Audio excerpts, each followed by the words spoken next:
There was a time when neighbors didn't knock, they simply walked in. So what happened to that culture?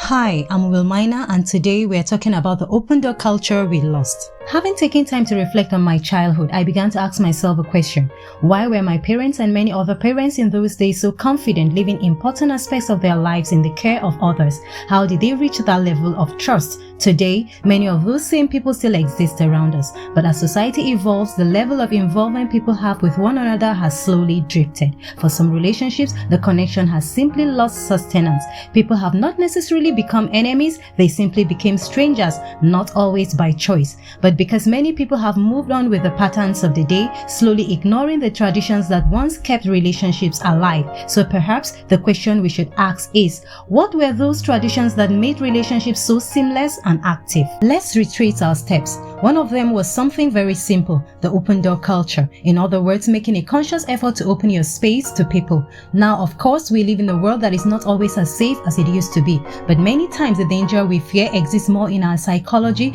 than in reality.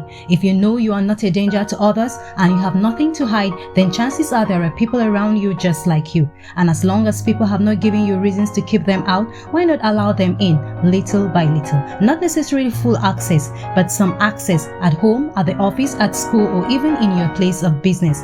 Allow people to sometimes come into your space. Of course, you can set reasonable boundaries depending on the person, but allowing people in small ways often strengthens trust. Being rigid, distant, and unfriendly does not necessarily make a person principled. Sometimes it simply makes them unsociable. I grew up in a neighborhood filled with people from different ethnicities and cultures, and whenever my mom cooked a special meal, especially our local dishes, she would dish out portions for the neighbors to try, and they did the same. These were not special celebrations, just ordinary days, but those small gestures built something powerful: togetherness, understanding, and trust, which eliminated to a large extent trivial quarrels and misunderstandings. If there is love in your heart, the only real proof of it is how you treat the people you see every day. Remember, the next person is another you.